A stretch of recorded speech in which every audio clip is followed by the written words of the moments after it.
Chapter 2, Orinoco and the Black Umbrella.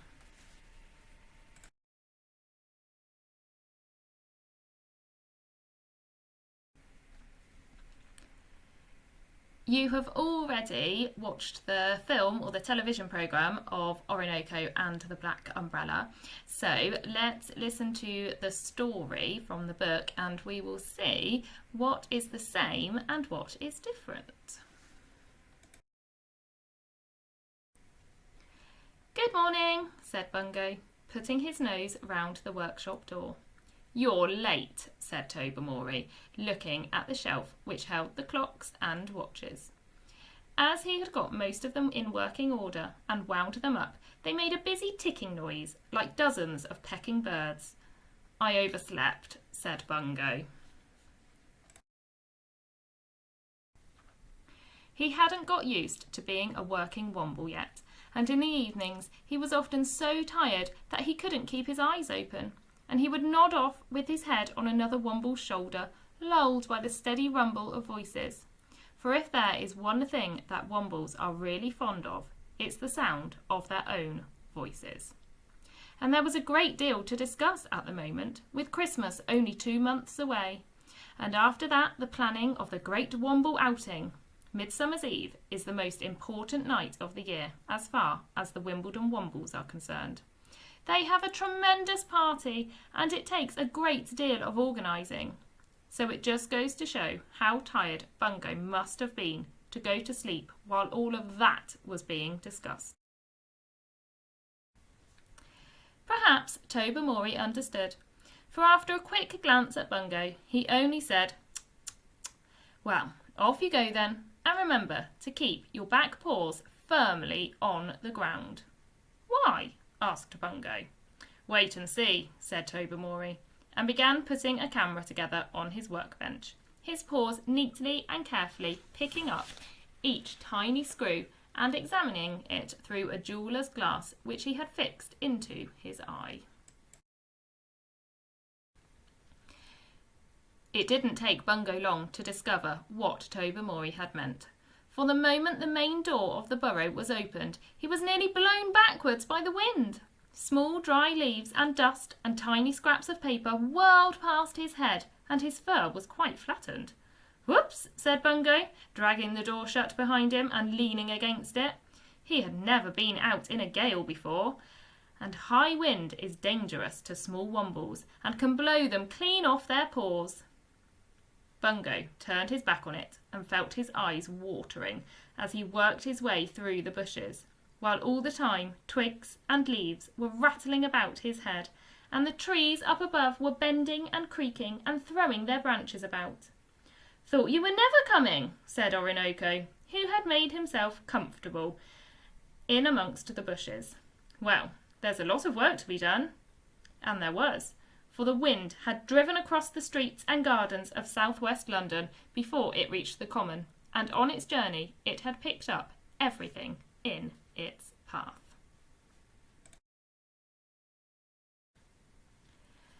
There were newspapers and paper bags, handkerchiefs and hats, scarves and gloves, bus tickets and shopping lists and notes left for the milkman, and a lot more besides, all scudding happily across the grass and through the bushes. Orinoco had already found a scarf, red and white stripes, and had wrapped it around and around his neck and then over his straw hat to keep it in place.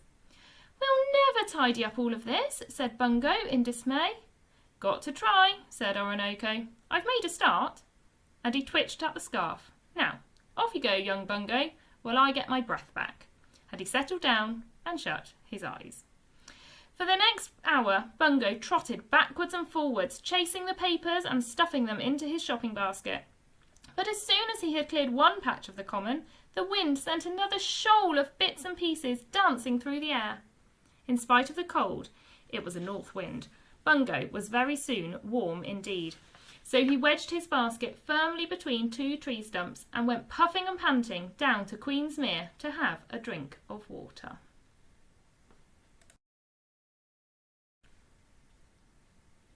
There was nobody about apart from the ducks, and Bungo stopped to watch them riding on the water. which was quite choppy and full of leaves. He was just thinking about going back to work when he noticed something long and black caught in the rushes. And although the pond was not one of the places which he had to keep tidy, being Bungo, he couldn't resist going to have a closer look. So he slid into the water and swam across.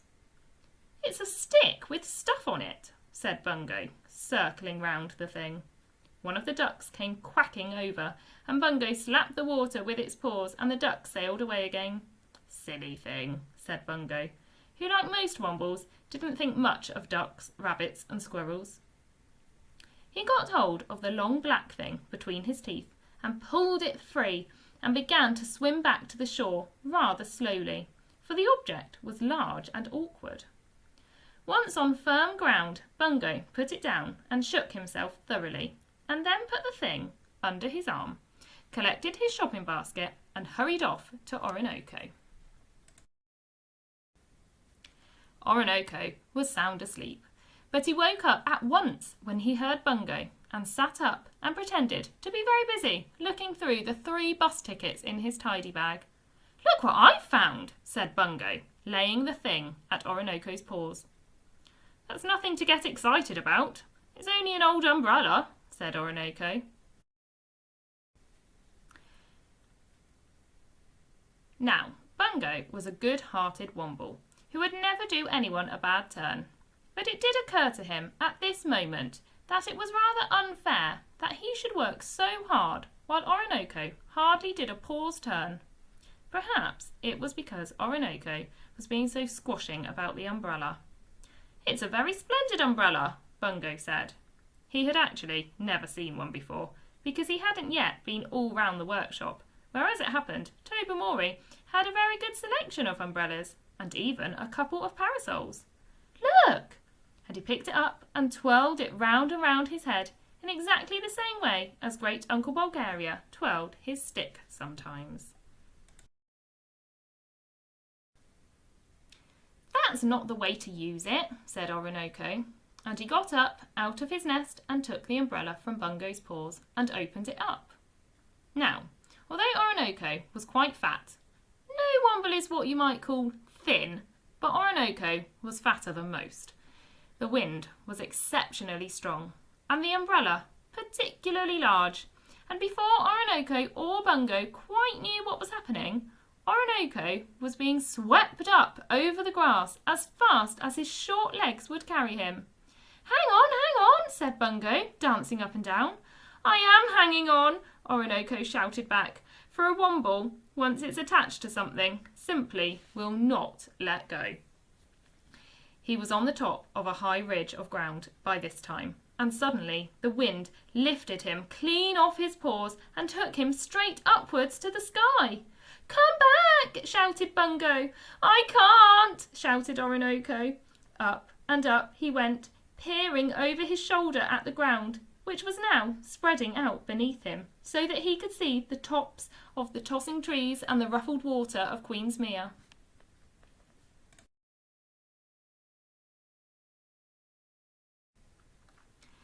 And beyond that, there was the windmill and the golf course, and beyond that, the road to one side of the common, with the early morning rush hour traffic just starting to build up. He could even see the roofs of houses and a building site where the workmen were coming on duty. He only needed to go a little bit higher, and he might have been able to see the dome of St. Paul's far away to the east. Orinoco gave a dreadful groan and gripped the umbrella handle harder than ever. Because of his fatness, he had stopped climbing trees some time ago, and he had rather lost his head for heights, and in any case, this was a great deal higher than any Womble had ever been before. If he could have gone green with fright and air sickness, Orinoco would have done. But as it was, all he could do was to groan. Far, far below, Bungo was nearly as worried as Orinoco. Supposing he was blown right over London? Supposing he hit some tall trees or a building, or got caught in some wires? Supposing he was never seen again? All kinds of dreadful ideas went through Bungo's mind as he ran, puffing and panting over the grass, trying to keep up with Orinoco's progress through the sky.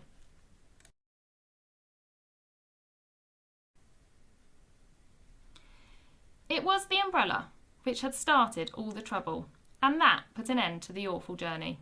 It had never been made to be blown through the air with a fat womble hanging on to it, and quite suddenly there was a horrible creaking sound above Orinoco's head, and as he looked up, he saw the umbrella shiver and shake, and then there was a ripping noise, and all the spokes rushed upwards, and the umbrella turned itself inside out. It was Orinoco's good fortune that it chose to do this just as they scudded over Queensmere. "Yow!" yelled Orinoco. The air rushed past him, flattening his fur, and he began to fall faster and faster until there was a whistling sound in his ears. "Yow!" roared Orinoco and shut his eyes, and the next moment he hit the lake with a tremendous smack, sending up a great shower of water and making every duck swim for cover as hard as it could go. Down and down went Orinoco right to the muddy bottom. And then, with his head whirling and his mouth, which had been open at the time, full of weeds, he rose slowly to the surface, the umbrella still tightly grasped between his paws.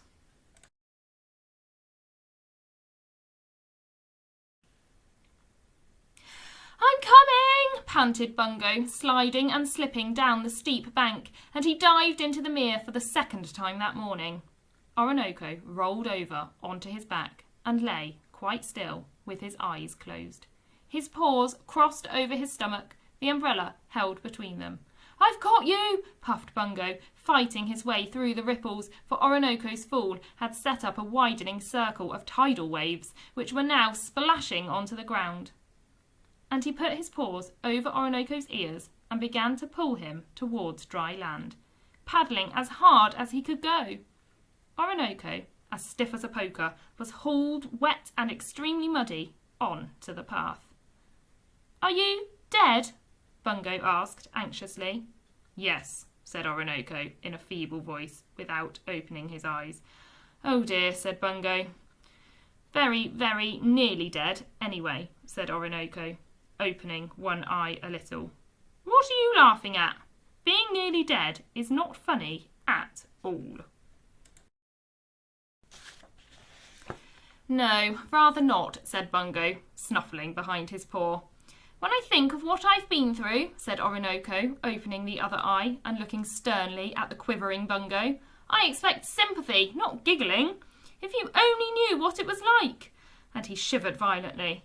"I'm sorry, truly I am," said Bungo, putting both paws over his mouth. "But all the same, Orinoco, if you only knew what you look like with weeds in your fur, and your hat's gone very peculiar." "My hat," said Orinoco weakly, and sat up. Instead of a boater, he was now wearing what looked like a bonnet, for the straw had gone all soggy, and what with that, and the mud, and the weeds, and the relief, Bungo could contain himself no longer, and he flopped down onto the ground and laughed until his stomach ached and the tears squeezed out of his eyes. "If only you knew what you looked like," Bungo said wheezily, flying through the air and groaning and moaning, and then zip, bang, crash, wallop down into the water, and then bubble, bubble, slosh, bosh, up again, and now, ha ha ha ha. "I don't think it's at all funny," said Orinoco coldly. "Not funny in the least little tiny bit." Oh no, rather not," said Bungo, flapping his paws feebly. "Not funny at all, really." Orinoco rose with great dignity and went down to the water's edge and took off his scarf and wrung it out. And then he shook his hat, which would never be the same again. And then he cleaned his fur and shook himself. And finally he picked up the umbrella, and still without a word, and with his nose in the air, he led the way back to their patch of the common, with Bungo still snorting and sniffing, trotting along behind him. At last Orinoco spoke.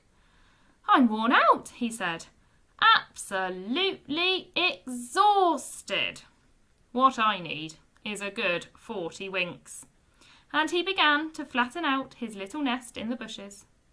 Bungo looked at him, and then at the umbrella, and then at Orinoco's very nearly empty tidy bag, and finally at the patch which they were supposed to keep tidy, and which was now covered again with newspapers and bus tickets and even some rusty old tins. "No, you don't," said Bungo daringly. "What you need is something to warm you up, like work."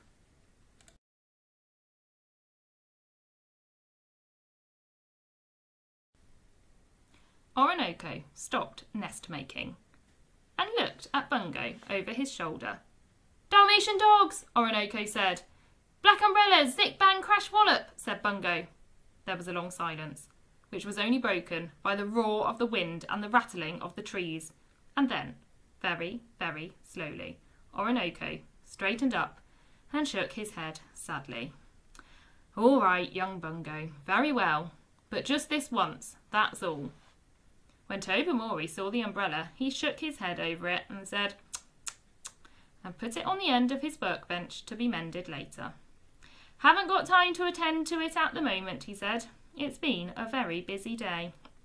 And indeed, the usually neat workshop had mounds and mounds of things all over the floor, and a number of Wombles were hard at work sorting through the piles. "I hope you managed to keep your paws on the ground all right," said Tobermory as Bungo reached the door. "Oh, rather," said Bungo. "I didn't have any trouble at all." And he went off, whistling, and with such a wide smile on his face that Tobermory spent at least 10 seconds scratching his head and wondering what he had been up to.